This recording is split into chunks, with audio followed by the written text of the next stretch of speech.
The Autopen is mightier than the sword. The question is, who was holding the pen? Joe Biden is defending the use of his signature. Why is this creating a huge problem for the Democrats? We'll get into that. It's been 1 year since the Trump assassination attempt in Butler, Pennsylvania, and we still know very little, almost nothing, about the shooter.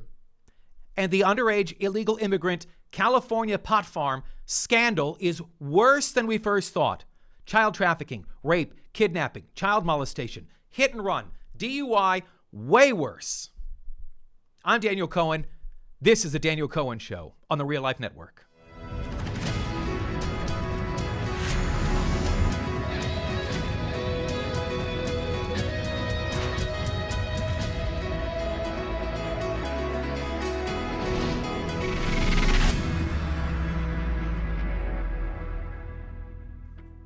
It's time to admit that for the last 4 years, America wasn't run by Joe Biden. There it is.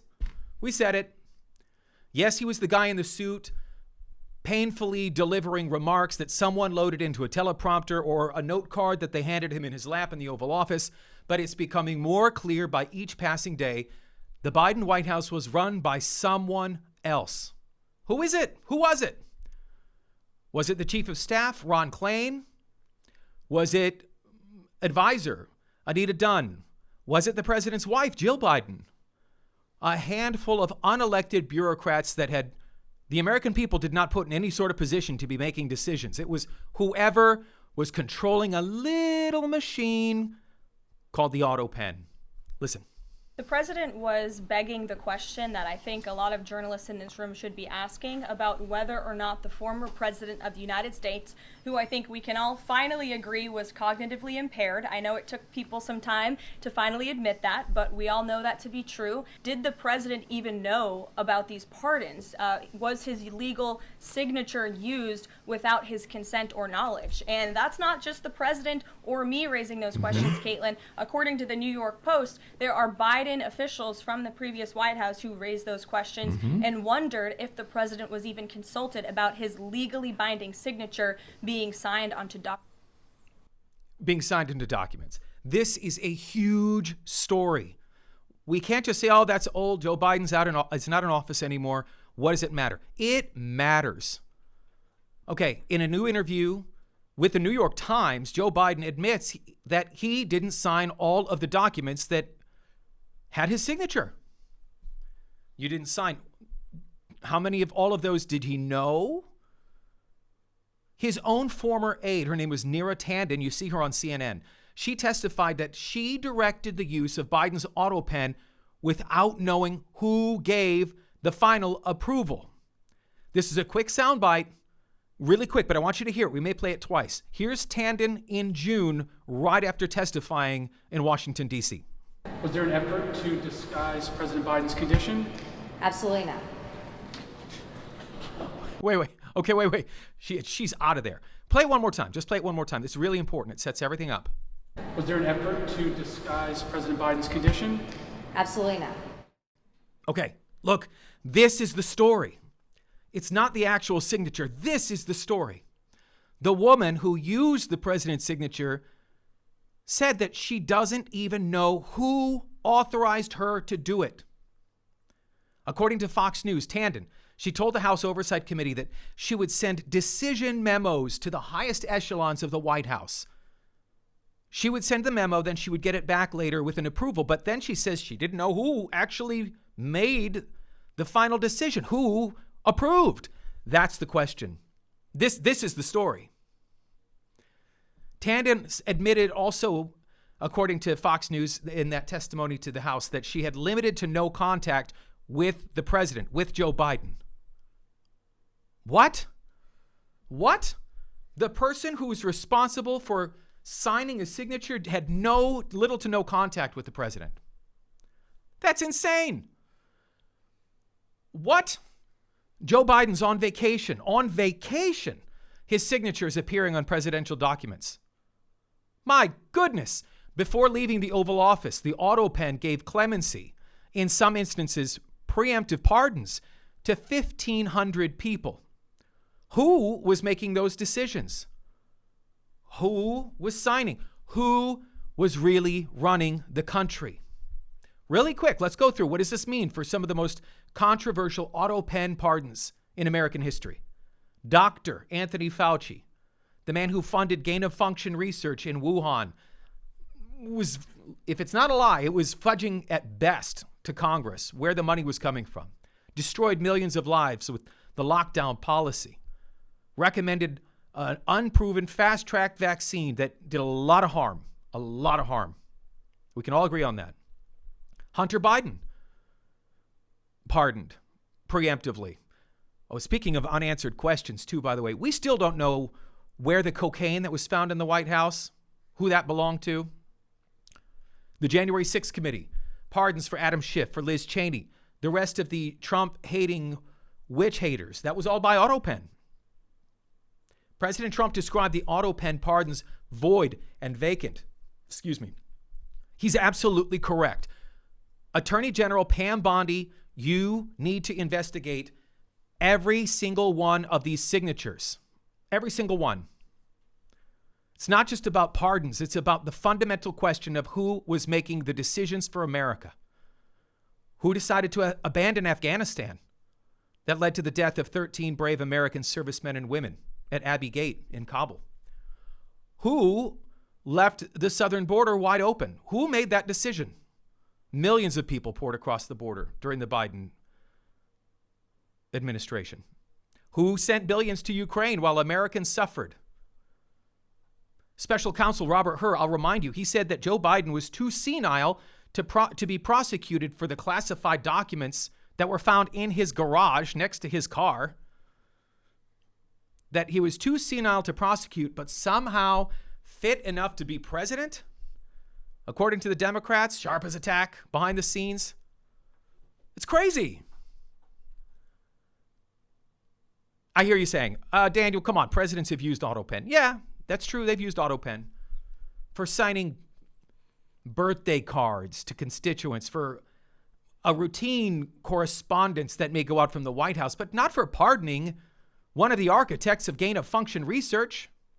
Oh, and I'll remind you too, guys, remember this. Fauci's pardon goes all the way back to 2014. That's 6 years before the pandemic was even full-blown. Why would Dr. Fauci need a pardon going all the way back to 2014? It's an insult. For years, the Biden White House was not shooting straight with you, the American people, the voters, the taxpayers, the people.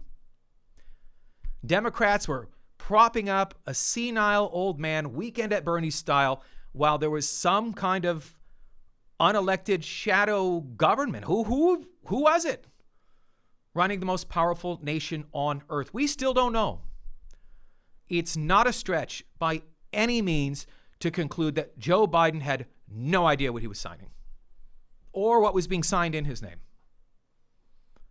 Here's Joe Biden. I'm not going to show you, look, we're not going to show you the videos of him falling downstairs, falling off his bicycle, getting lost and wandering around the G7. All those prove a point. But here's Joe Biden thoughtfully trying to make a strong case for Bidenomics. But under the trickle-down economic theory, 3/4 of U.S. industries grew more consecrated.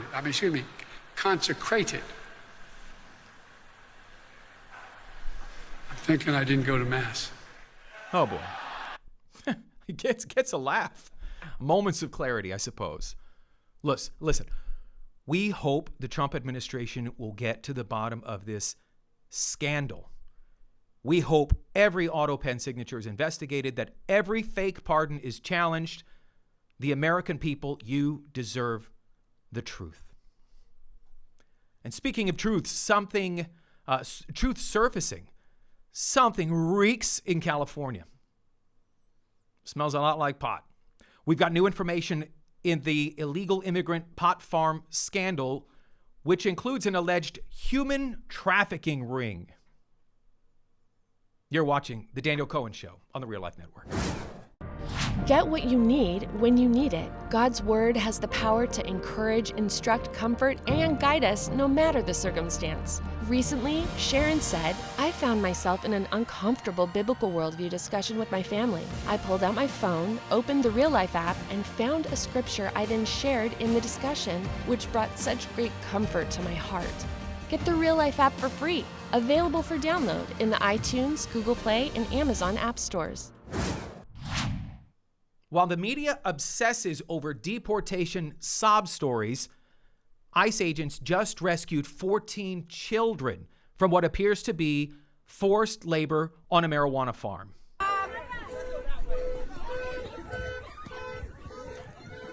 You may have seen that video by now. Play it again. Play it again. You may have seen this video already. Look, it's only 5 seconds. What am I looking at here? Look, this video that went viral, this is not about illegal immigration. This is now about human trafficking, and the Democrat Party is complicit. Here's the latest. 319 illegal immigrants that were arrested at Glass House Farms, that's in California, Camarillo. This was late last week. Here's the part that should make your blood boil, though. That's this. They found 14 children in that facility as young as 14 years of age. 14 years of age. That's illegal. It's totally illegal. 10 unaccompanied minors. And we're reading and seeing these stories, and I'm thinking, where is the left? Where are the Democrats that you've seen for weeks attacking President Trump, attacking ICE, attacking Tom Homan, who have accused this administration's policy of getting rid of the face-tattooed MS-13 gang members? They're calling Trump Nazis, and the ICE agents, the Gestapo, with their faces covered. Their faces are covered because people are doxing them. They're threatening the children of these ICE agents. That's why their faces are covered, in case you're wondering. There's such a disconnect here, guys. The disconnect is incredible. The media wants you and me to feel sorry for criminals who have broken the law, who are being deported. What about feeling sorry for the children here? Children, thankfully being rescued. The ICE agents are the heroes here. They're not the villains. These children are the victims. Here's the Assistant Secretary of DHS. Her name is Tricia McLaughlin. Our ICE enforcement officers found 14 children, 10 who were unaccompanied. They were likely being exploited, potential slave or forced labor, potential child and human trafficking. So this is something that is incredibly disturbing. It goes far beyond politics. And not only were there 10 unaccompanied children at that marijuana facility, but we also apprehended 361 illegal aliens with heinous rap sheets that include kidnapping, child molestation, rape, serial burglary, hit and runs. These are no people who should not be in our communities illegally. Yeah. Did you hear the rap? Should I rap the rap? You heard it. You heard her say it. Look, this is serious. We have to ask this question. Why was this even happening in the first place? California is famously a one-party Democrat state, and it's corrupt. My goodness, it's corrupt. The owner of Glass House Farms donated $10,000 to Gavin Newsom personally. Look, $10,000 in the world of politics. For some of these people who are super rich, it's like a $20 bill. That's not a lot of money. Let's be honest about that. But you have to follow the money. The pot industry's influence is growing like a weed. It's not a joke. Millions of dollars being spent on legalization efforts, moving pot initiatives. Politicians are getting rich. Children are suffering. DHS and Immigration Customs Enforcement, they posted on social media, they said, why are there children working at a marijuana facility, Gavin? There it is with that. That's the video I believe we showed you off the top. Kids running from tear gas, crying on the phone because their mother was just taken from the fields. Trump calls me new scum, but he's the real scum, says Gavin Newsom. Okay. Oh, okay, Gavin. Where's your heart for these children? For all the virtue signaling about families being separated, family separation, We are witnessing an industrial trafficking operation that would make the cartels in Mexico proud. How does it work? You should know this. The cartels smuggle children across the border. Millions came in just under President Biden. Millions came across the border. Some people say 9, 10 million. Some people have said more. It's an impossible number to really know. Mules charge families thousands of dollars. They promise them the American dream. That's the first part. Second, Democrat sanctuary cities, they protect the trafficking operations. They say they won't cooperate with ICE. The pathetic mayor of Chicago, his name's Brandon Johnson, whose approval rating is barely above a rectal exam, a colon screening. People hate him there. He says, I don't care what the Constitution says. He's refusing to cooperate with the feds. No questions asked, no background checks. That's 2. Third, donors are profiting from the labor. Children that work, we heard the assistant secretary, 8, 10, 12 hours. Are these great conditions for these kids to be working out in fields? What are they being paid? I would venture to guess below minimum wage. And the profits are going to political contributors. This is a gross and sick triangle of corruption. The cartels, the Democrats, some Republicans are in on this. Wealthy donors getting rich off the backs of exploited children. You know, Rush Limbaugh used to say that the best way that you would highlight, he would like to highlight absurdity with absurdity. What you're about to hear is absurd, but what he's talking about isn't. Listen. Gavin Newsom is furious at ICE for raiding a marijuana farm in California, which was employing not only illegal aliens, but also children. Newsom reposted a video of the raid and called President Trump the real scum for daring to enforce the law. Newsom said this in his X post. Trump calls me new scum, but he's the real scum. Apparently, the only thing worse than child labor in California is interrupting child labor in California. Newsom's really ticked that ICE ruined a perfectly good child-run marijuana farm. I guess it's hard finding good help when you keep aborting the workforce. Oh my gosh. Why import child labor from overseas when you can grow it locally? California's pot farms, putting kids in America to work so Chinese kids can take a break. Wow. What? I'm not laughing because it's funny. I'm laughing because it's true. And when ICE agents show up and when they try to stop it, you saw the video. What happens?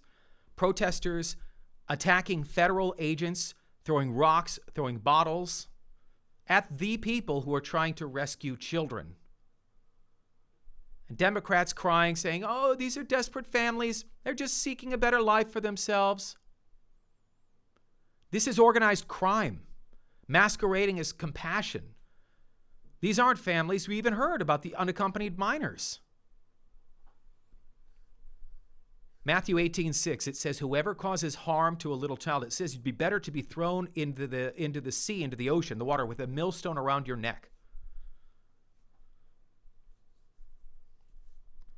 The Biden administration lost track of 85,000 unaccompanied minors. That's according to testimony in the House Judiciary Committee. We're not just making numbers up. 85,000. Where did they end up? Where did they end up? This is where they ended up. Some are in these operations like this pot farm, sex trafficking rings. I used to live in Southern California. It's one of the most trafficked places. President Trump's ICE crackdown is changing everything. And no more sanctuary cities, no more protection for human trafficking, and no more tolerance for politicians who are getting rich off of child slavery. Let's call it what it is. And by the way, Gavin Newsom, you should give that $10,000 back. Hey, no thanks. Let's watch and see if he does that. I don't think he will. Thank God that we have ICE agents who are willing to risk their own lives to save children. And that we have an administration who understands that America has a duty to protect children, even if they're not Americans. Speaking of things that are just crazy, 1 year ago, someone tried to assassinate President Trump. and we still have very little information. Do you remember his name? Crooks. Thomas Crooks. So much we still don't know. We're going to talk about that. You're watching The Real Life Network. In a world where truth seems difficult to find, the Real Life Network delivers it to you on a free streaming platform unlike any other. Free from big government, big tech, and big business, the Real Life Network offers endless hours of real stories, real news, and real hope, all through the lens of a biblical worldview. Watch news shows, live events, children's programs, films, and documentaries, and some of the world's best teaching. The Real Life Network, where real truth comes to life. July 13th, 2024, 1 year ago, an assassin's bullet missed Donald Trump's brain by just a few centimeters, millimeters, really. It was this much. This much. Change could have completely changed American history. Just this much, right between my fingers. President Trump says God spared his life. Something that said, take a look at what happened.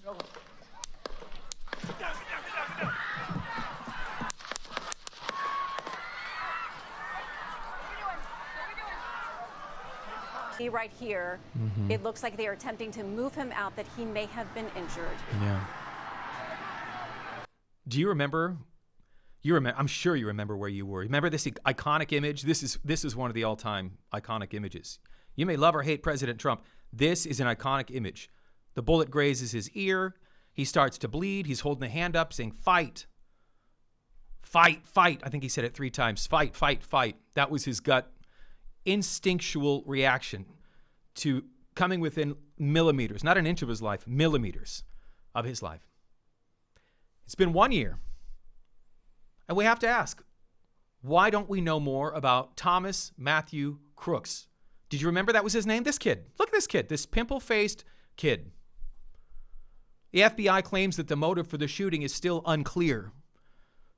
20 years old, he spent who knows how long, weeks planning, preparing to kill the president, scouted out the location. He's believed to have flown a drone over the fairgrounds, this site, brought a ladder, positioned himself on a roof around 130, 40 or so, maybe 50, some people say, yards from the president. How did this happen? And what's really frightening is rally goers. There were people at the Trump rally who saw Crooks. They said, there's a guy on the roof. And they're screaming, they're shouting, they're trying to get anyone's attention, screaming to law enforcement. Officer, people in our country that shouldn't be here. Dangerous people. Criminals. We have criminals. We have drug dealers. We have Look at him. right here, right on the roof. He's just crawling on. Look at this. Oh, you could have given me more of that. I want to see more of that. What? That went on for, I believe in that video, it was a minute long. The July 13th attack from 2024 will forever be remembered, not just for how close it came to altering American history, but for how many systemic flaws it exposed. That rooftop should have been secured. I'm not in the Secret Service, but my goodness. You go in, you look around, you go, there should be some security there and there and there. The perimeter should have been locked down.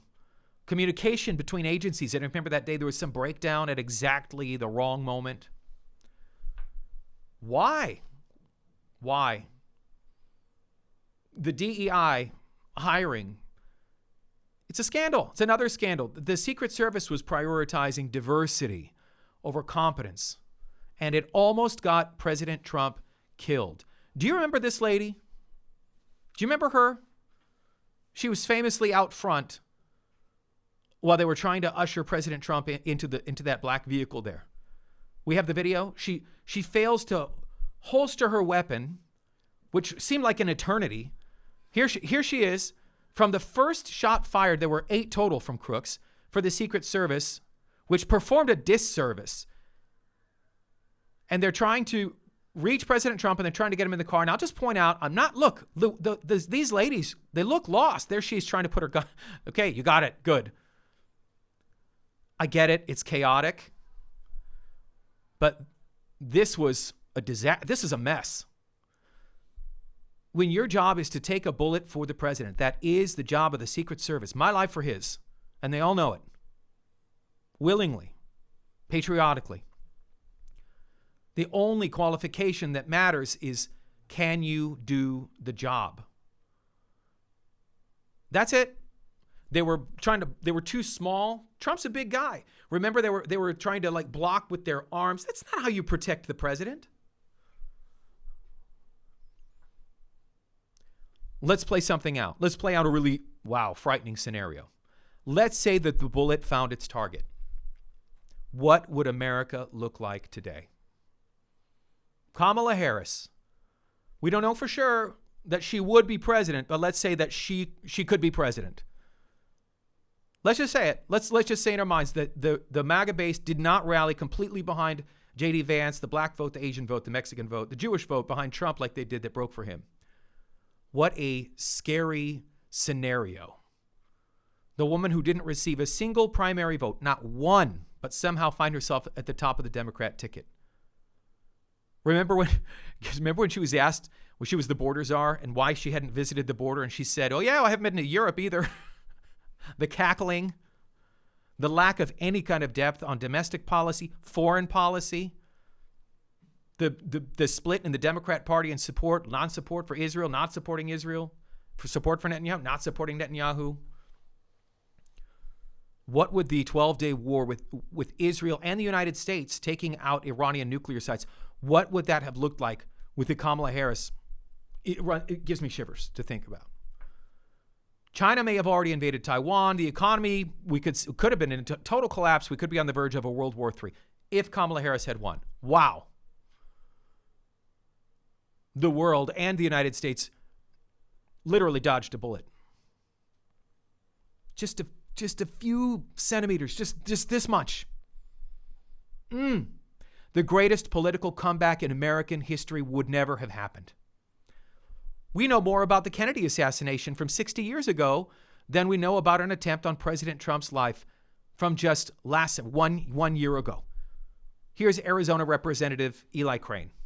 How could this many things have gone wrong, right? Like the things I pointed out, a 20-year-old kid, got 150 yards of the President of the United States with an AR-15, flew a drone to conduct site surveillance, was spotted with a rangefinder ranging targets, then lost, had advanced explosive devices on him with no military training. Nobody was placed in the most obvious spot to conduct counter-sniper operations. I was a sniper in the SEAL team's colonel. There you go. As soon as I got out of the SUV and I saw that sniper, that water tower, I was like, that's exactly where I'd be. Put me right there. Congressman Crane is right to be suspicious. He's seen classified briefings that you and I haven't, but you can see him there hinting. He's saying something here just isn't adding up. The same intelligence agencies that spied on the Trump campaign, that pushed the Russia hoax, that covered up the Hunter laptop scandal. Who knows what to make of the Jeffrey Epstein findings of the no-client list and who's on the list and where is the list, Pam Bondi. You can understand the American people being skeptical. The American people deserve better answers. How did this 20-year-old, who was not Ethan Hunt, this was not a Mission Impossible thing, how did he outsmart the Secret Service, local officers, every law enforcement agency? How? This was an epic embarrassment for what's supposed to be the best, the very best in the world. I hope we get answers in the days to come. We've covered a lot of heavy ground here today, so next we want to share something that's really, really sweet. Sometimes we just need that, right? That encouragement it just lifts the soul. There's a segment here that we call a real life moment. I promise you it's going to touch you right here. You're watching the Real Life Network. If you aren't enjoying 24/7 access to biblical worldview teaching, then it's time to get started now with the Real Life app. Victoria writes, I am so thankful that you stand on the true and unwavering Word of God. I love the Real Life app and how easy it is to connect with topics that help me grow in my walk with Jesus. Download the Real Life app now for instant connection to all of Jack Hibbs' content. Available for download in the iTunes, Google Play, and Amazon app stores. Love conquers all. Love definitely conquers terror. Heartwarming story, everybody. After 498 days in a Hamas hellhole, Alexander Sasha Trufanov thought that he would never see the love of his life. Her name was Sapir Cohen. He thought he'd never see her again. He prayed from whatever dungeon the terrorists had him chained or bound in Gaza. He prayed that the love of his life would find another love. Look at this picture. Last week, the two of them, both former Israeli hostages, announced that hostages in Gaza announced they're engaged. You see her flashing the ring, holding the flowers, standing somewhere there. I assume that's the Mediterranean. Beautiful. Mazel tov. Beautiful. Just beautiful. Sasha and Sapir were both kidnapped October 7th from kibbutz near Oz. Sapir was released after 55 days. During that, there was a brief ceasefire pause. Sasha was held for 498 days in a terror dungeon. Nearly a year and a half in captivity. This is a photo of them. This was a photo of his release. I want to just tell you while you're looking at this photo, in that time, Sasha's father was murdered by Hamas. His mother and his grandmother, they were also kidnapped by the terrorists, although they were eventually released. And when Sasha was released in February, Sapir was waiting for him. Look at this video.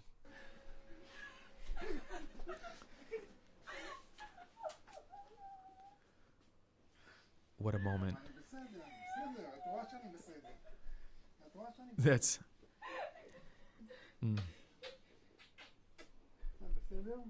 That's so beautiful. You know, sometimes it's not speaking over. Sometimes you got to know when to just pipe down.